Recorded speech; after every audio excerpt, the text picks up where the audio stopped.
nene enkoma ye bedie no efa pomdin ensem ho National Health Insurance Scheme na National Health Insurance Scheme wa ye dey play politics for so long amanyofo de ye Amanyosem do bia de to ano de ato wesi mi na me ni si wesi mi na me sha ase wesi na mutual na me be ne national wesi mi na me ba na besi office no nkro no ba na ene enkoma ye ba bidie ni say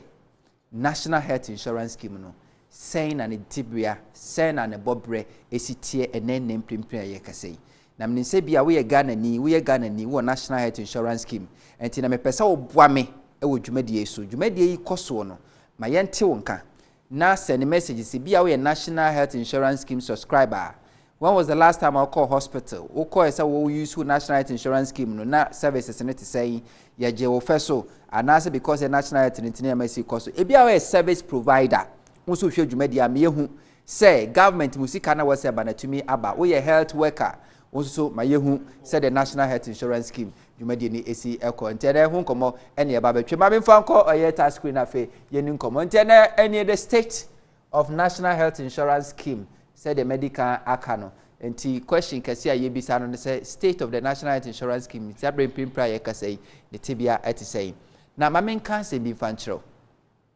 NDC for eko omomra mu anaso omko omabakosemu a omkyere se asro mampena da Rollins bi fra ba mu 2000 no na NDC for ahye bibi omso mo frɛ no ye mutual National Insurance no omso ma hye bibi ase a omode hands at be kyerɛ anomde fra ba mampeni kufo baaye no ana obeye National Health Insurance Scheme omo sha ase no na eye mutual enti wo district ha oho na betimi access no okọ other regions ni pia wontumi access no omo sha ase egro no kakra Professor Mills NDC buy no so man National Health Insurance Scheme afedi e card no wona krampo a okọ ba bia betimi dia sa ho ya dia ma atumi ayeye National Health Insurance Scheme omo office no so na omo rente Professor Mills time ano mo besi fufuro no mo de ma omo enti ufa sa amanyuku akese mienu MPP NDC aba the National Health Insurance Scheme a obia wodo betimi de atun ho se ono ene yeye ede bua medusa mpempeso a etimi aduri na 2016 eniama hodo a meka se Ghana fogina so de to aba National Health Insurance Scheme ka ho esan se eniama dodo a amanyofo gina so de bon to a eye campaign no na National Health Insurance Scheme edimo tentemai manifesto ahodo MPP NDC 2016 manifesto okokohwe parties imenu nyina na obia National Insurance Scheme no a future woman no obia wo de betumi aye NDC for no muti anye ya anto abana momo MPP na nado ne di nkunimi tie ne ma memfa nko MPP manifesto mu ne yenhwe ensem MPP kan fa National Health Insurance Scheme ho esan se enra NDC Minority in Parliament spokesperson Honorable Kwabena Minta Kando a press conference the revelations be by and some more kai no society dia emu oyirempa na nya saa so na tie dia ene ete sen enti na wo se etimi tumre na etumi echiresie e wa hasei na Honorable Minta Akando asemo kai no ene abai National Insurance Scheme Authority almost so National Insurance Authority almost so at the response abanti ne fia be the brutal yenko MPP manifesto 2016 na yenhwe de omoka edefa apomden sam we NPP 2016 manifesto mpacho se mi pejam ya ma wo hwa ase a ena wa ha se New Patriotic Party MPP highlight of manifesto for election 2016 ena eba ha se na ofua ayomo preamble ko apomden sam ado mudika ka ho no say the health system in the country is critical for national development. The vision of the NPP is to see that the right to health of all Ghanaians is guaranteed through an established health sector with sustainable ability to deliver affordable, equitable, and easily accessible healthcare. NPP say, or maybe I'm put to an cancro in a year apomidin samsopa. And MPP and his wadi who say, or more behes on by my pomidia, a bebwagana for you now, be a chair home by be a bien, send home yard on hold to do the say pa. Obetimi anyayarisa na watimi adiabana what was our seek to realize this vision. The MPP will expand health promotion programs, scale up diseases prevention strategies, and improve access to curative and emergency services through vigorous human resources and health infrastructure development and strengthening of the National Health Insurance Scheme. Under the leadership of President J.A. Kufuor, MPP improved the health of Ghanaians by 1. Obasia ha ena omode ato de omampani kufuo eyeye ede ebae na ukan sa MPP manifesto no a eye page 33 kasa ba health no a ba bia ede adekokoi yi mamembiem ye ne hum ye ede adekokoi ahyemoyi do matro ho nie revive the National Health Insurance Scheme to make it efficient with capacity to finance health services on a timely basis in a bid to achieve universal health coverage for all Ghanaians. Or say, omo be page a National Insurance Scheme dwumadie num said the beya sika wo se ba no ye de be ma wo mo a enam nsa so ma National Insurance Scheme ye dwuma nyina no and ten times said the beya Ghana fo nyina betimi anya so mfa so de. Or say reviewing and structuring the sources of funding as well as institutional arrangement for the management of the National Health Insurance Fund. Omo say omo ba omo de hihia wodo begu akwa mu ba bia benya sika dodo no ade aboa National Health Insurance Scheme amana tumi akoso ento omo bete foto bi a friend National Health Insurance Fund. Increase budgetary allocation to the National Health Insurance Scheme. Safi akoma sika abale de koma National Insurance Scheme no omo de bi beka omo pejam se de be ya omo benya sika dodo no a mo yento asoi yeto MPP manifesto no aso otu aso ede bahasi ahase na enura NDC for press conference no be no hana apon wo pa wo bahasi I say directing and strictly ceding all funds raised through the National Health Insurance Authority levy into National Health Insurance Fund and concentrating on activities that focus on quality patient treatment, medication and care. Or see etwa hudo a ye gigye de esi amfa nko National Health Insurance Scheme nyina no omo be we se sika ni nyina be ko ho pepepe na sika no so be ko ho emra wo se sika ne simi ko se betimi abo ama National Health Insurance Scheme dwumadie no etimi akoso nti MPP 2016 manifesto ensema hudo bi omo kan fa National Health Insurance Scheme ni na won say politicians no omo kan ensema hudo bebre o manifesto no but ogina simpie so aya de ehia ne pa no penisi otumfo baby obo chanchancha ne wohia ne baby ehia ne pa no ogina simpie so ka ho asem ampanampa 2016 MPP final rally omo eye no trade fair omampeni na nada kokufu ejina simpie no ka bibi eba National Health Insurance Scheme me pacho yenhwe omampeni na nado nasmo ka yemfoni kakra yentie de omampeni na nado ka wi a ye beto aso ne akọ no abo eye kwamna mental kando no press conference ne sema hodo no so de tudwa say I pese no abobo bi so anchira mo wati bebre kwa ye ba be faso ama ya resabia papa Uraku Jamaya na National Health Insurance Scheme. I am coming to restore and put new life into the National Insurance Scheme. Enti omampeni na nada kwakufuare na hunu ni nsani faso na ne hokafo beautiful Rebecca na de benkum so Dr. Muhammadu Bawumia ene na chiona ne baba akusu gina honom 2016 was beautiful. Now yanhwe enura NDC for press conference eye honorable eye kwabena minta kando emrahye bedwani mo manfo a omo ewo honorable mfoni constituency ewo Western region ono aso ko mrahye bedwafia bedweko mo hwa pomdin nsem so no we ranking member ono na ye kasama for the NDC amanyoko ne bana pomdin nsem a eno friends and to for na nsem o kan o say under President Nana Nado lodging of the National Health Insurance levy and 2.5 of Senate contribution into the National Health Insurance Fund has been left to the dictate of the Finance Minister in contravention of Section 521 of the National Health Insurance Act 852, which state was say see sika na yesi amfa National Insurance Scheme sika na ba yewra kan ofuri atade open no de ye ebre open no de ko opa no de be ko pa ma mfa nko na wo chese etia emra ye gina so e de bo National Health Insurance Scheme na yentie emra no act ni o say the minister responsible for finance shall within 30 days after collection of the levy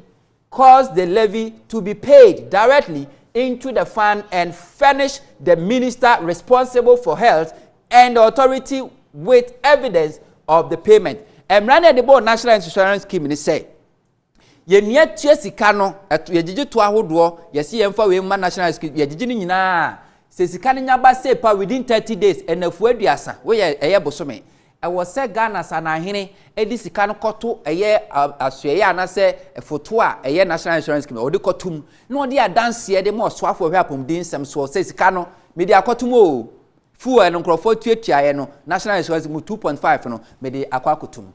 Honorable Minta Akando say neither had the minister accounted to Parliament biannually, that's say every 6 months, as expressly required by Section 5(2) Clause 2, which also states that the minister responsible for finance shall present to Parliament every 6 months a report on payment of levies into the fund. What say? We say Emrana Shese Onmunyanfo Kanofurata Sanahene wajiji kanwa enafu aduasa cho so dis kan koto national insurance scheme fund no bosumi nsia bia so ba mra hye bedwa fie no bebu akonta kire ma hye bedwafo sika e ba e ni sika odi akotum ni ho adanse oto aso Honorable Minta Akando nsema no ade tu jarbo say a study of the national insurance scheme fund allocation formula for 2022 shows that of 2.05 billion Ghana cedis collected from Ghanaians as national health insurance levy. In 2021, only 127.47 million Ghana cedis, or 6% of the total collected, was released by this government to address obligations of the year. It is thus not surprising that the providers of services under the scheme, that's hospital, pharmacies, laboratories, and the rest, are often outraged, claiming arrears in reimbursement. What you say after 2021, sika to ahodo eje ye no de wo se nko national insurance scheme no 2 billion. Na 2 billion de Ghana kana sanahene Kanofurata de come national insurance scheme no just 127 million Ghana cedis. Ofa no homa bupen sia pe e na ode kokotu mu. What was say this is however not unique to 2021. In 2020, out of the 2.3 billion Ghana cedis paid, Ghanaians paid as national insurance levy, and Senate contribution for the fund, only 790.29 million Ghana cedis, or 31%, was released to address claims for the year. Or say over 2021, so as year 2.3 billion. Now, Surira Kanofurata at just 790, I represented 31% per out of 100, and the Kokomomo. Or Satua switch them so far 2019, so the same thing. Sika Omunya, and so Sa Pepe, and the 57%, and they acquire, not just since 2019, according to Honorable Minta Akando, the data not present here, no, now Iraq Kanofurata on face canon, Nina, Costa de Mranashe. Or say, we want to emphasize that since Nana Akufo-Addo took over as president, an average of 41.2% of collection due to the National Health Insurance Scheme has been released, compared to 73.25% under President Mahama. Was it facing another buy a twice nyina say for National Insurance Scheme? The abandoned media call homo pay the anabako at 3 pum. What is the 2 man penada Mahama who no day or homo pay at your somi and such report a year at you enum and at me at the coy. How anyone can expect the scheme to pay its providers and have fund to invest in a question only the president through his finance minister can answer. Was it bad day and ometimi CK ometimi adane deneni etuaka? Sa question where so man penny and the swap open a bit me a yarn. Or say we can only conclude that there is a concerted effort to build arrears into the future by paying very little to cover current claims on the fund. This situation is untenable, as if not addressed could accelerate and gradually collapse the fund. Was ya saban e boa paye pese obobo kanugu osa na saban foforo abebe kire unu aba betua na ohunu se enya de se betimi aboa no ohunu se koni se ya eye national insurance scheme no ebegu. Now to us in concluding, we would like to remind our Bible quoting finance minister to read what Jesus said in Mark chapter 12 verse 17. Give back the Caesar what is Caesar's, and to God what is God, and do accordingly. Give fund collected in the name of the National Health Insurance Scheme to the National Health Insurance Scheme, period. was say era kenofrato ka Bible ne quotation no quote pa ne mo so quote onko kai Marko ensempa etidu num chichemu dunso was say for the Caesar de ma no de Nyankopon de so fa ma no international insurance scheme mo jeje to no fa ne de ma no pepepe na odin kuntabo bi eba ha sei pacho pay attention wa ha pa onabo minta ka no data no release here no what they buy from 2013 ebesi 2021 sika bia buy e de national insurance scheme no what the nyina e de buy was say offer afi 2013 a sika abano enyaye na ye 830 million Ghana cedis abano e release e 492 million Ghana cedis e represent 59%. 2014 omunya sika 980 million Ghana cedis omu release 731 million represented 75%. 2015 omunya 1.1 billion omu release 846 million represented 73%. 2016 NDC befra bamno omunya 1.2 billion omu release 1.1 billion represented 86%. 2017 another take over omu jiji sika omunya 1.5 billion omu de national insurance omu release 1.2 billion represented 77%. 2018 nanado aban wonya 1.5 billion o release 506 million the percentage you know do ma 32%. 2019 wonya 1.2 billion o release 721 billion representing 57%. 2020 election year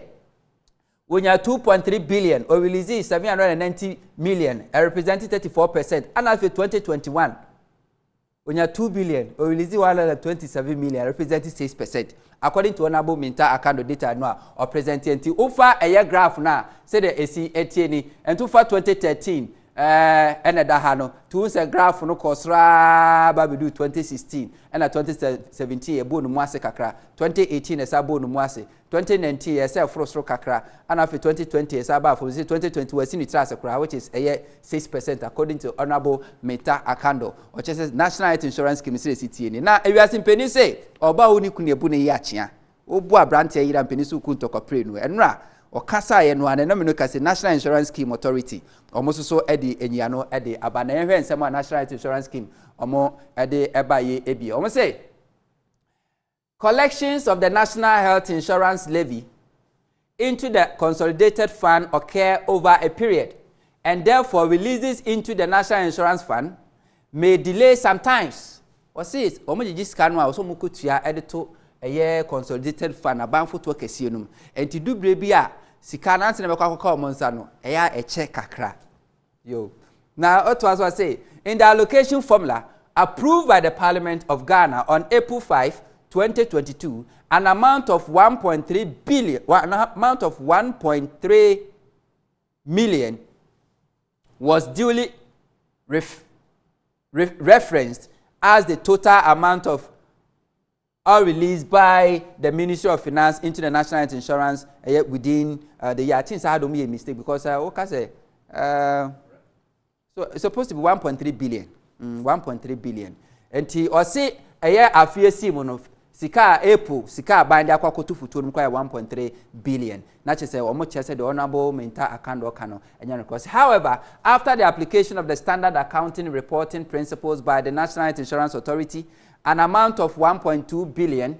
was treated as payment for liabilities of the government into the National Insurance Authority. They left an amount of 127 million, which is in the standard accounting reporting framework, as was attributed to the 2021 financial year. Omo says Kalom de Kokotna said the aka chiri no I was say no no de koto photo from the year 137 said the honorable Minta Akando. To person chese no na honorable Minta Akando hu ya na dwen ne sani sika abani dia tum. National Health Insurance Authority investment covers the claim, however, has been declining since 2009. For the year 2014, the National Insurance Investment Fund had a closing balance of 104.3 million Ghana cedis, which declined to 77 million Ghana cedis as the end of 2016, with this investment of 39.8 million in the same year. Omo chese sika de koto saa foto na de ato se yemfa dani daniani ni yemfa nsi pesi ka mebo ho bra no. E free afie 2009 ya de aba from 2014 omo chese eba from eba 104 million. Omo sa eba o mini the next year eba 77 million and about 39 million. Na just ade chan de san scan ya de echo from your investment. But the national health insurance claims, payment arrangement and schemes would always be in arrears to 8 service providers. By agreement, providers have 60 days to submit their claims, while the National Health Insurance Authority has 90 days to vet, process, and pay. Asoma mo kanyina say, omo hihye mu no, service providers no, wo busumi mienu enafu aduasia se ka wabo nyina no, wo se ode hu nkutabu ba. Na afi National Insurance Authority so de enafu aduoko no 90 days, busumi miensa, ehwe mu se wo claims na de abane no kre ansa no matimi atua wo ka. Na chese ntie delay enye big deal. For example, between 15 to 30% of healthcare providers have submitted their October to December 2021 last quarter claims as of March 2022. It would be quite erroneous to state emphatically that the National Insurance Authority owns 2.5 billion to providers for claims submitted to March 2022. Was here can say offer a year for 2021 October and December no health providers and service providers between 25 to 30% depend on the claims no aba enti enya no krese obeka say abind omoka eye eka esum 2.5 billion Ghana cedis enti omososo enyi ano a omatumi ede aba no